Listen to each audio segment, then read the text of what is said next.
This documentary was made by a group of grade 8 students who were really passionate about the Green Bin and Blue Bin program. We wanted to show you how to use it and why we use it. During this short documentary, we will be interviewing a worker from the city of Hamilton. We will also be showing you some cool behind-the-scenes action of some of the facilities. We hope you enjoy. Go green or go home.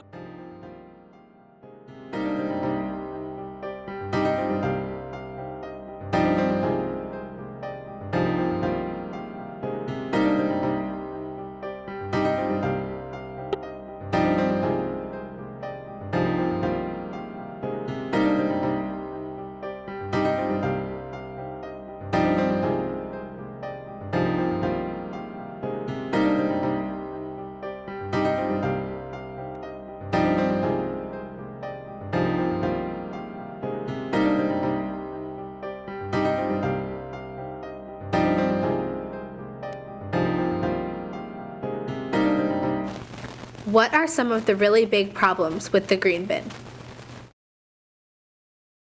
Contamination. We have all the mechanical machinery to remove 90% of the contamination, but types of materials such as small fruit stickers, bread bag ties, we can't remove from the process. They're smaller than about a half an inch, and our screening equipment won't remove them.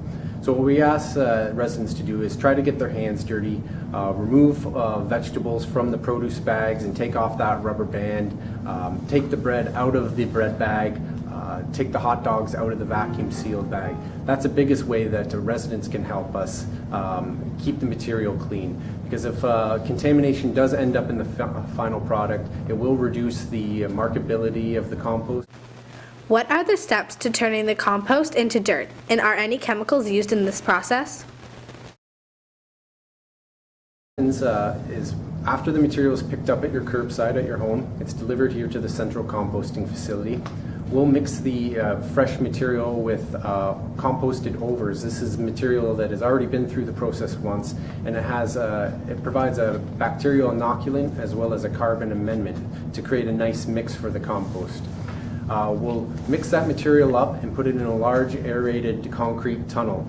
Inside the tunnel we can control the temperature, the moisture levels, and as well as the airflow. These three parameters, by controlling these three parameters, we can virtually recreate what happens naturally in the environment, but just speed it up.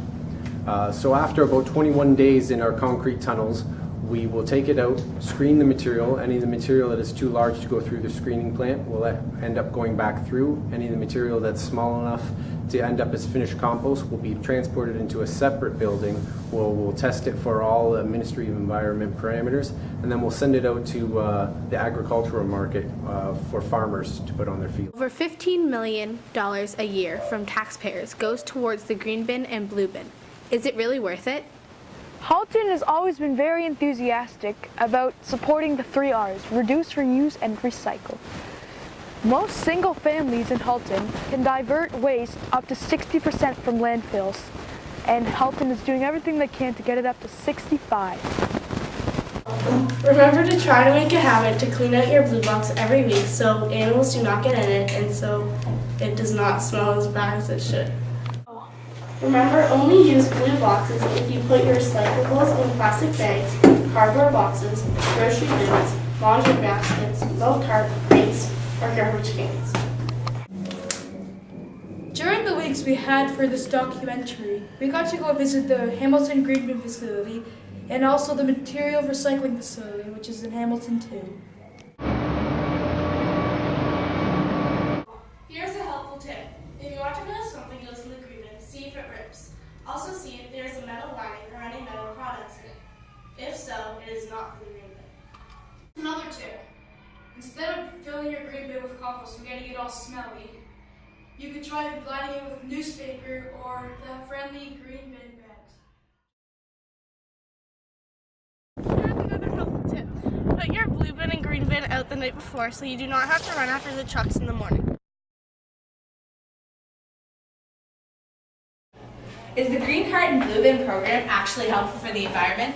The trucks that pick up your materials run 5 days a week and at least 8 hours a day.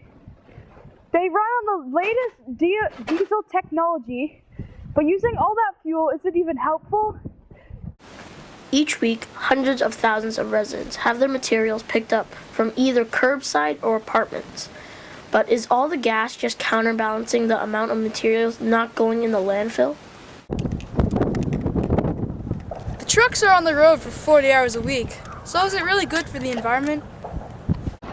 Even though the trucks have to drive around the city for 40 hours a week and use all that fuel, we found that with the amount of waste that they're redirecting from the landfill, it is still very good for the environment. We found that each year, hundreds of tons of recycling and compost come into the facilities. A large portion of that is sold, but how much? We found that a very big lump sum is made from selling the green bin dirt, plastics, and metals to companies. So think about it. Is your money that you pay through taxes really going somewhere worthwhile? Oh, we are standing here at our school property, but who knows? Maybe if we didn't start the green and blue bin program so early, this site could have been a landfill. We read that compost meets all Ministry of Environment standards. It is not high in sodium and it is meant to be mixed with soil. The City of Toronto has to be proud knowing that their Green Bin program is one of the first and largest Green Bin programs in North America. But remember, Halton is not far behind, so you have to be proud. We should be proud for our contribution to our environment for doing such small things but helpful things at the same time. So remember the $15 million that people are upset about because it is coming from the taxes. It is really helping by keeping landfills as small as possible, slowing down the deterioration of the ozone, global warming. Because now you know how easy it is, and you can even help these little animals.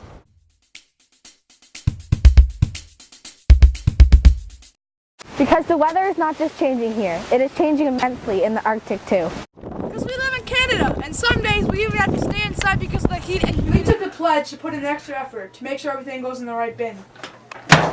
Will you? Thank you to everyone who can make this movie work. I don't know.